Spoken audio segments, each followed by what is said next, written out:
Prince Harry's coming back to the UK. According to Palace aides, he cannot forgive his brother for what Harry's put the family through. They called the whole of the royal family racist. They were vile about them. They're coming for totally self-interested reasons. Most of the family are going to say, stuff you, we don't want to talk to you. He's a truculent, petulant, spoiled child. And this is why a lot of the royals don't want him back, because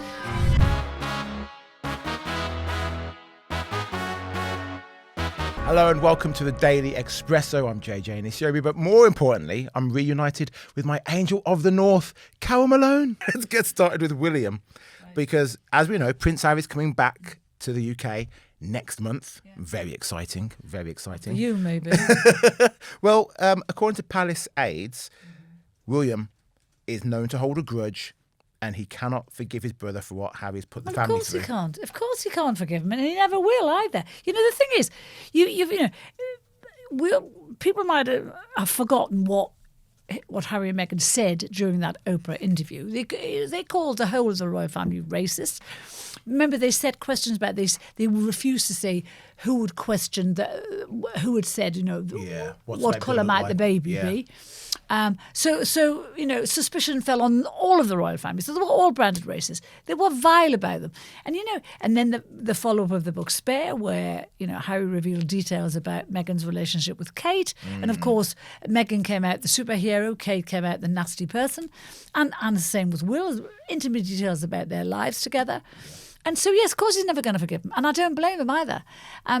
Prince Charles is he's at a different stage in life. King Charles, thank you, Carole. You're so right. I can't. Sweet dear King. It's ridiculous, and I like him so much now as well. I think he's doing a great job. Anyway, King Charles is at a different stage in his life. He's older. He's been sick.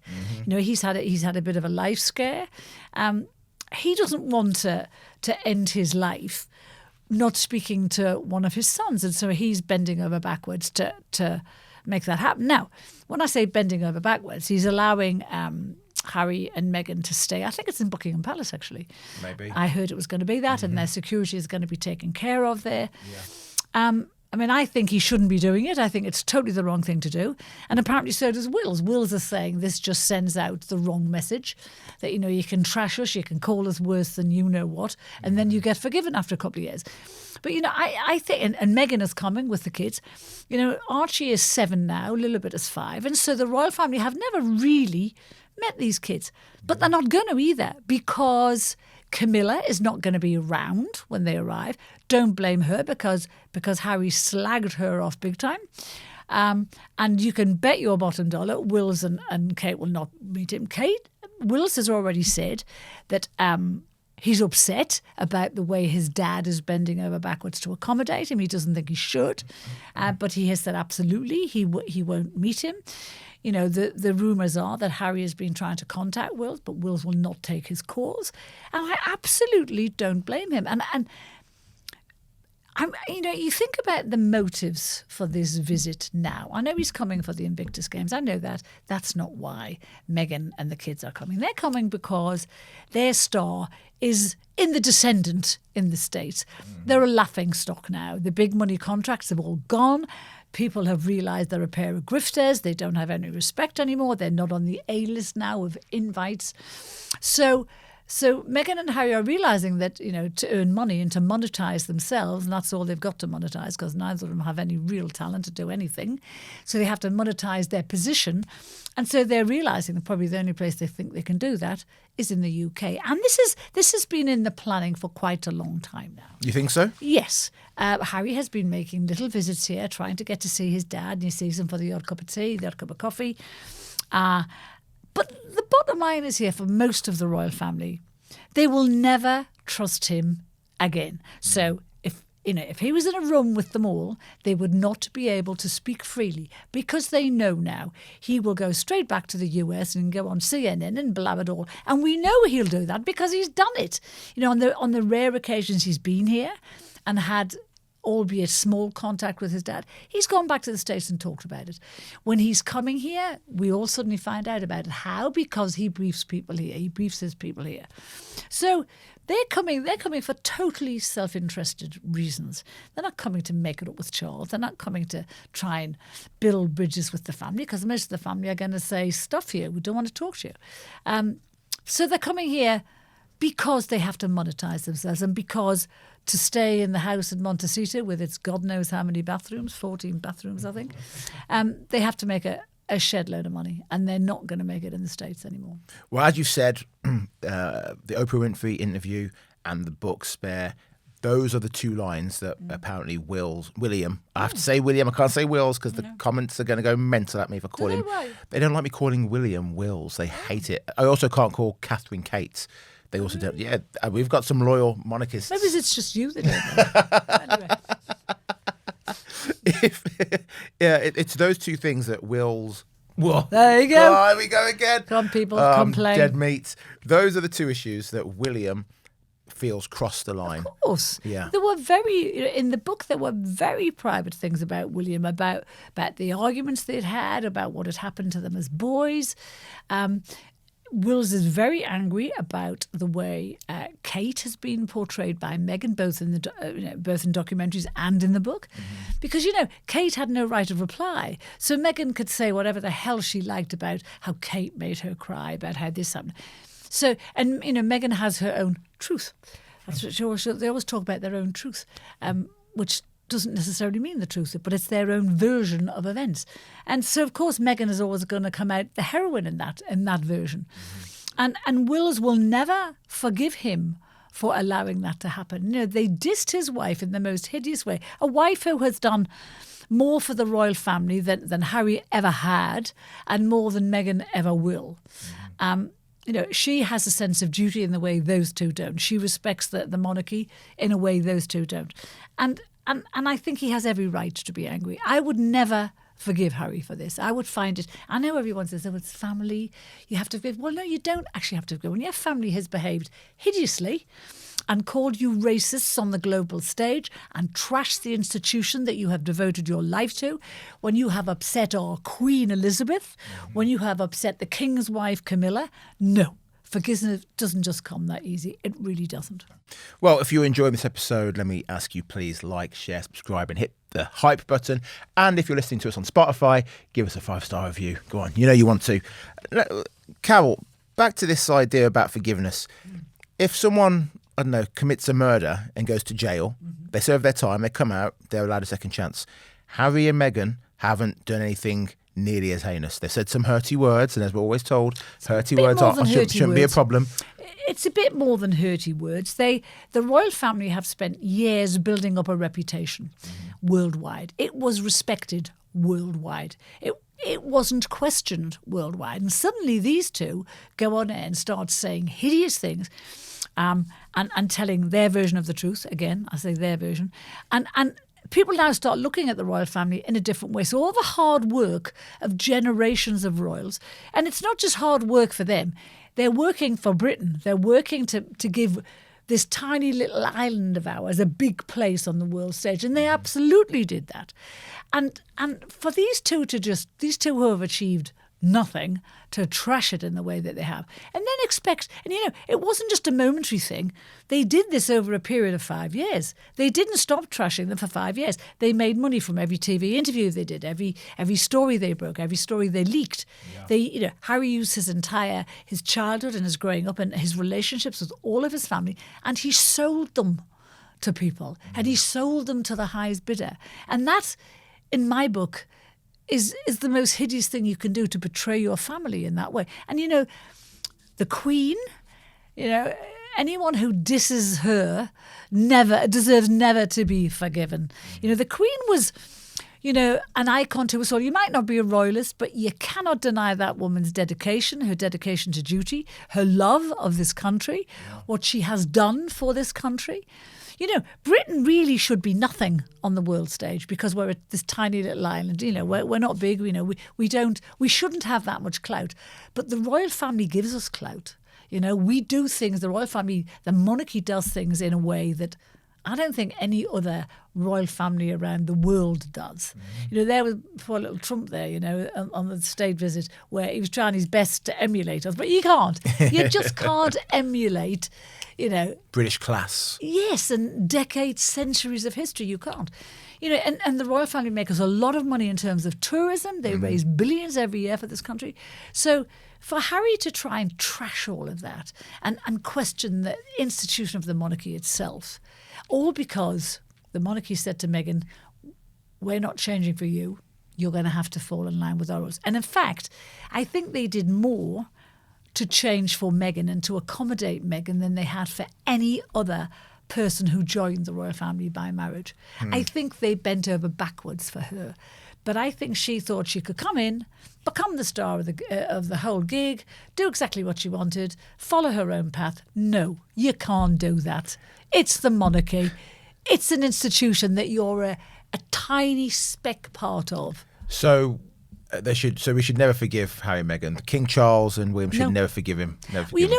The thing is, remember they called the entire British nation racist as well. They didn't just call the royal family racist. They condemned the rest of us as racist as well. And as did 81 of our MPs at the time. They also wrote a letter saying that the British press had been racist and misogynistic towards Meghan. Simply not true. The British press, when I remember seeing her for the first time properly for the first time when she did the interview when they just got engaged, and I remember thinking, oh my God, this is so good. Mm-hmm. This is like, the family have welcomed her. This is going to open the whole thing out. It's going to be amazing. And for the first year, the press were nothing but kind to her. They fawned over her. Mm-hmm. But when you start getting stories, and we didn't make these stories up, when stories start emerging about bullying, about how she treated people in the palace, about how she abused her position, about how she was demanding things of the Queen, like she wanted to wear certain tiaras. Who the hell is she to demand that she gets to wear this tiara, that tiara?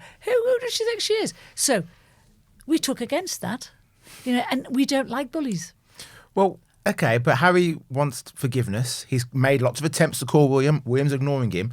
You don't think people should be given a second chance? You think it's a pity that he hadn't asked for forgiveness shortly after the book Spare was published, but he didn't want to do that because he'd been paid a lot of money for Spare. He was being paid money for other serialisation rights. It was still being sold around the world. He only wants forgiveness now because he's a busted flush in America, and so is she. And they want to come back here because they still think there's some mileage in their position. Mm-hmm. This is a couple, if you remember, that they wanted to make their own way in the world. They didn't necessarily wanted to have the royal titles, but by God, they'd kick up a fuss if someone tried to. I wish Charles had taken those titles away from them. See how they would have managed on their own. Everything they have done, all the money they have made, is because of their titles. Mm-hmm. It's not because they're charming, wonderful, lovely, talented people, because they're not. Well, Harry's quite charming. He's not charming at all. He's a truculent, petulant, spoiled child who, when he doesn't get his own way, kicks out and hurts people. And that's exactly what he did with his family. Well, something that the critics are saying about Meghan, and there's many critics of Meghan. Yes. They're saying that she really wants to get a photograph of King Charles. Yes, of course she does. The grandkids. And why does she want that? Because it'd be a lovely moment for the grandfather to see his grandkids. Oh, let's sell this everywhere. This will make a whole load of new magazine interviews. This will be another documentary. This will be we're making up the royal family. They'll just make it all up. And this is why a lot of the royals don't want him back, because when you've been out of the institution for a long time, which they have, 7 years now, I think. Mm-hmm. When you've been out of it for that long, it's very hard to put you back in the institutional cage to follow the rules, to do what you're told. They will never do what they're told. And that's why a lot of the other royals don't want them back in, because they're always going to be loose cannons. They're always going to speak out and say the wrong thing. They're always going to bring a spotlight to the royals that they don't want. And, we're living in a period now where lots of people are questioning whether we should have a royal family, whether we should have a monarchy, whether they're worth the money. I think it's fair to question that. I think it's fair to question that. It is fair to question that. But if those two come in and start messing it up, a lot of people will have more reason to say we shouldn't have a royal family. I think we're okay to have a royal family, but stuff like having all these palaces, all these homes, do they need all of those different spaces? I don't think they do. The most lucrative palace in the world is the Palace of Versailles. There's no royals living there, but that makes billions in tourists every day. People can walk around it and walk around the grounds. But the royals bring in billions in tourism anyway. But we don't, what I'm saying is, if France is the example of them doing it without having should they go royals, live in a council house in Reading then? What an extreme! What a bloody extreme! Yeah, they make money, they get money from the state, they work, and don't say they don't work hard, because they work bloody hard. Even when the Queen, in the year she died, she did, hundreds of engagements.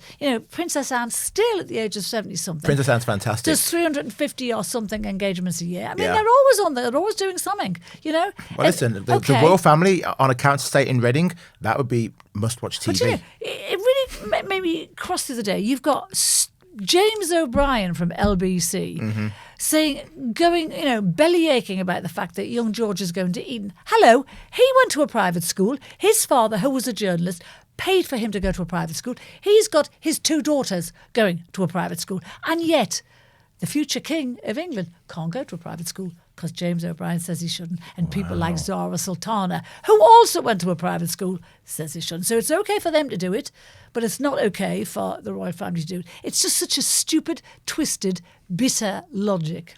God.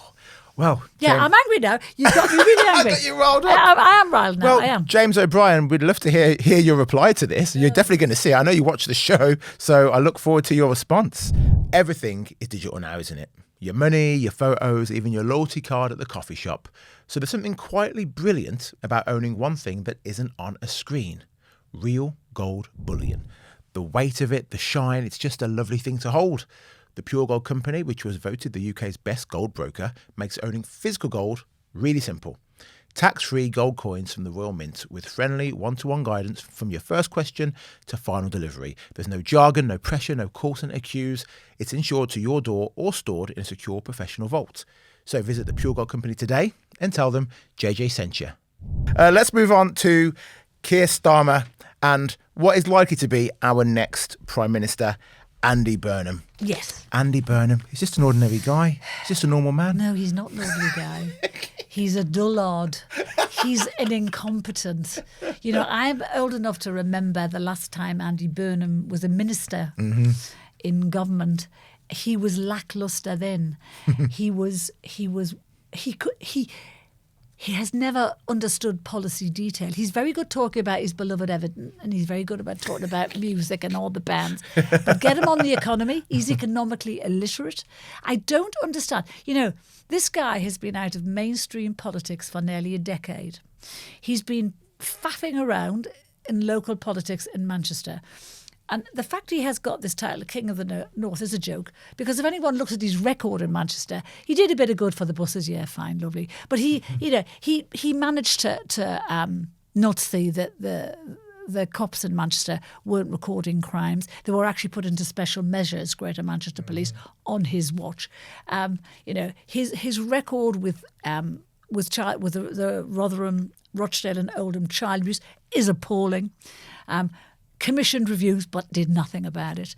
Yeah. There's a thing called, was called Operation Augusta, where they identified 50-odd young people who had been badly sexually abused in Manchester, 96 potential suspects. One of those girls died as well. Yes. Some of them were as young as 12. Very few of the suspected people were ever located or prosecuted. All that was on Andy Burnham's watch when he was mayor of Manchester. So don't tell me he was a good mayor. But most importantly, a lot of people now will never have heard of Andy Burnham. A lot of people in this country, younger people, don't know who the hell he is. Yeah. They don't know what he thinks. They don't know what he believes in. And I know what he believes in, and it's absolutely nothing. He's like Keir Starmer, Mark II. He changed one of the criticisms of him as a minister last time round, in 2011 and 2015, was he changed his views all the time. His views changed with the weather. It was whatever was going to make him the most popular. And here you have this guy who when he was minister last time around, cocked up big style. Do you remember when he was Minister for Health? Yeah. The Mid-Staffs Hospital crisis happened. 1,200 people died needlessly in those hospitals. He didn't want to investigate it. There were something like 60 complaints by terrified families to the Department of Health. He did sod all about it. He commissioned a review eventually, but only after much pressure. This guy is not a leader. If Keir Starmer is the man who didn't have a plan, Andy Burnham is the man who doesn't have a clue. Yeah. How can you have a guy who has been a local mayor, who has not been tried and tested in Westminster, who half the country don't know about? How can he just be anointed Prime Minister? They're calling him the Messiah. I mean, it is a joke, and mark my words from already today, that he's talking about abandoning the triple lock. Does this party never learn? The biggest blow to their credibility when they got elected 2 years ago was when they banned the winter fuel allowance. Now, that was for 300 quid. There are pensioners who will never again vote for Labour because of that. Just imagine what is going to happen if this socialist government actually takes money away from the most vulnerable people in our society, pensioners. Well, they should just downsize the pensioners. No, they should not downsize. They've all got massive houses. Yes. They should just sell they all have massive. What a bungalow. What a stupid generalisation. Let us buy houses. What a stupid generalisation. 2 million people, pensioners, live on nothing but the state pension. Now, the state pension, what is this? Do you know what the state pension is? 80 quid a month. You don't even know. So the state pension is about 12 grand, 12.2 grand. You try living on that. You try living on that when food inflation was rocketing, when energy inflation is rocketing. And the whole point of the triple lock was it was brought in 2011 because tens of thousands of pensioners were living in abject poverty because of it. And it was brought to equalise people, to give pensioners the same standard of living that the rest of us have. And that is only fair. And it's not a pension isn't a perk. Pensioners have worked all their lives to get a pension. If you want to have a go at some people in terms of benefits, people say it's the biggest drain on benefits. No, it isn't. Have a look at our bloated benefits bill, where we're paying millions of young people. 1 million young people out of work not looking for it. They get paid benefits. The tens of thousands of young people who are getting paid money for being a little bit depressed. The millions of people who are being paid PIP and all the rest of it without being properly assessed. You'd say, Carole, have a go at them. Carole, you are still working. You're technically classed as a pensioner, but you're still working. But you've been able to buy your 15 houses because you got them in the 60s when houses were cheap as chips. I want to be able to have my guacamole on toast and my matcha and still be able to get a house. Of course you do. I can't get that because you've got 15 of them and you just go from each house to each house. So and I'm on the streets knocking on your door saying, I want to buy this 5-bedroom bungalow and I can't because you've got so many of them. You just got to be careful because I'm going to jump up and batter you in a minute. When I was a kid, I bought my house when I was 26. Yes, borrowing money was cheaper. But let me tell you, I didn't pay £3.50 for a coffee. I didn't go on 3 holidays a year. I didn't actually eat out every night. I didn't go to clubs because I saved up. I did that old-fashioned thing called saving. And I did without to get my first little house. And today, kids can buy houses if they actually employed something called sacrifice. They don't even know what it means. They think they should be able to do all of the stuff they do without making a little bit of a sacrifice. And the fact that some of us might live in houses that are worth a lot of money. So what should we do? So we've worked all our lives, so we should sell up and go and live in a box because someone like you says, Reading, I deserve a house. Yeah, that's right. I deserve a house. No one deserves a house. I've earned my house. No, you haven't. You clearly haven't, or you'd have one. That's the point. If you worked a little bit harder, you would have a house.